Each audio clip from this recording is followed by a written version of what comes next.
अकोली ग्रामपंचायतीत 24 कोटींचा भ्रष्टाचार, ग्रामस्थांचा संताप, पुन्हा उपोषणाचा इशारा। अकोली, तालुका परतूर, जिल्हा जालना येथील ग्रामपंचायतीत मागील काही वर्षात विविध योजनांतून 24 कोटी रुपयांचा भ्रष्टाचार झाल्याचा आरोप ग्रामस्थांनी केला असून याबाबत मार्च महिन्यात उपोषण केले होते। या उपोषणाच्या पार्श्वभूमीवर जिल्हा परिषदेने चौकशी समिती स्थापन केली होती। मात्र 1.5 महिना उलटूनही चौकशीसाठी समिती गावात दाखल झालेली नाही। यामुळे ग्रामस्थांमध्ये तीव्र नाराजी असून जिल्हा परिषद मुख्य कार्यकारी अधिकारी यांना स्मरणपत्र देण्यासाठी जिल्हा परिषद येथे आंदोलन करण्यात आले। ग्रामस्थांनी दोषी सरपंच, ग्रामसेवक, रोजगार सेवक आणि इतर संबंधित अधिकाऱ्यांवर कठोर कारवाईची मागणी केली आहे। यावेळी पुन्हा आंदोलनाचा इशारा देण्यात आला आहे। यावेळी अतिरिक्त मुख्य कार्यकारी अधिकारी गिरीश बनसोडे यांना निवेदन देण्यात आले। अकोली ग्रामपंचायतच्या ग्रामस्थांनी जिल्हा परिषदवर मोर्चा काढला। अकोली गावाची भ्रष्टाचाराची चौकशी करण्यात यावी अशी मागणी केली। यावेळी हातात घेतलेल्या फलकावर 30,000 झाडे सापडून द्या, वित्त आयोगाच्या निधीची चौकशी झालीच पाहिजे, भ्रष्टाचारी सरपंच व गट विकास अधिकारी यांचे निलंबन करा, भ्रष्टाचारी बोगस पांदण रस्त्यांचे, पेपर ब्लॉक, शेततळे, विहिरी यांची चौकशी झालीच पाहिजे असे फलक हातात घेऊन झळकवण्यात आले। गावातील पांदण रस्ते, विहिरी, शेततलाव, पॉवर ब्लॉक, रोड आदी कामांमध्ये मोठ्या प्रमाणात गैरव्यवहार झाल्याचा ग्रामस्थांचा आरोप आहे। काही ठिकाणी अस्तित्वात नसलेल्या विहिरींवर निधी उचलण्यात आला असून शेततलाव आणि रस्त्यांच्या कामात देखील मोठ्या प्रमाणात भ्रष्टाचार झाल्याचे पुरावे ग्रामस्थांकडे असल्याचे सांगण्यात आले। या संदर्भात 17 मार्च 2025 रोजी सिद्धेश्वर पांडुरंग सोळंके, पंजाब रामप्रसाद देशमुख, रवी प्रकाश भानुसे, ओंकार माणिक देशमुख यांनी उपोषण सुरू केले होते।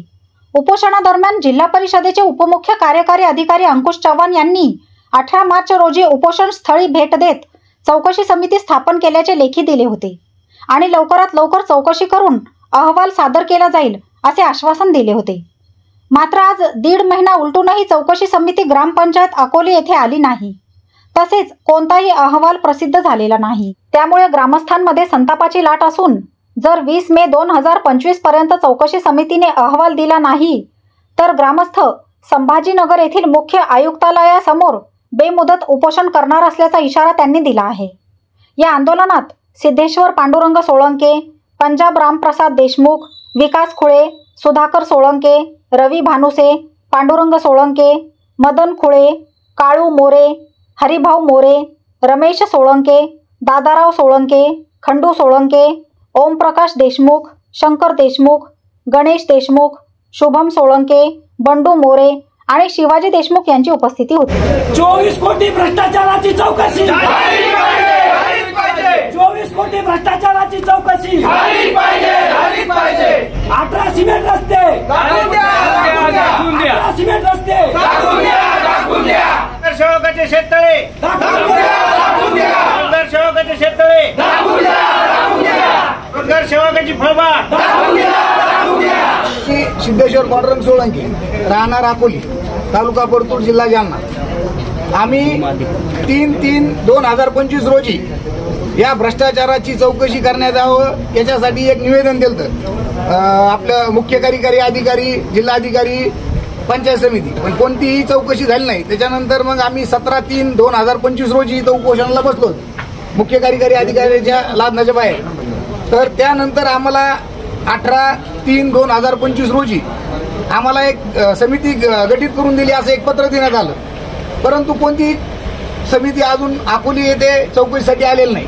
अकोली येथे मोठ्या प्रमाणात भ्रष्टाचार झालेला आहे। 24 कोटीचे कामं जवळपास झालेले आहेत। अकोलीमध्ये पांदण रस्ते झालेत एकदम निष्क्रिय दर्जाचे आणि एक पांदण रस्ता एकीकडून नाव वेगळं, एकीकडून नाव वेगळं असं एका पांदण रस्त्यावर डबल बिल उचलण्यात आलेलं आहे।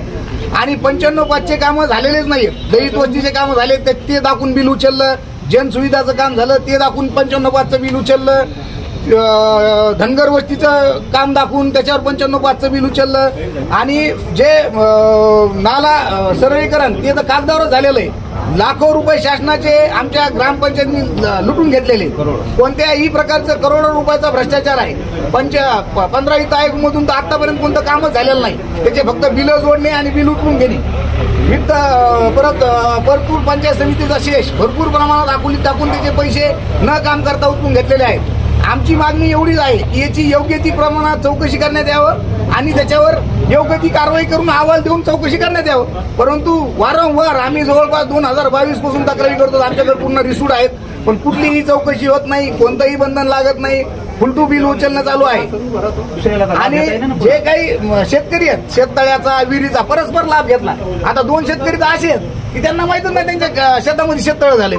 पूर्ण लाभ घ्यायला गेला तर माहित झालं की माझ्या नावावर तर आधी शेततळ उचलतं. आम्हाला संभाजीनगर छत्रपती संभाजीनगर येथे आयुक्त कार्यालयासमोर जाऊन उपोषण करावं लागेल आणि त्यानंतरही नाही झालं तर आम्हाला आमचं आत्मदहन करावं लागेल. याच्याशिवाय काही पर्याय नाही. शासन त्याच्या जागा होत नसेल तर आम्हाला आत्मदहन करावं लागेल.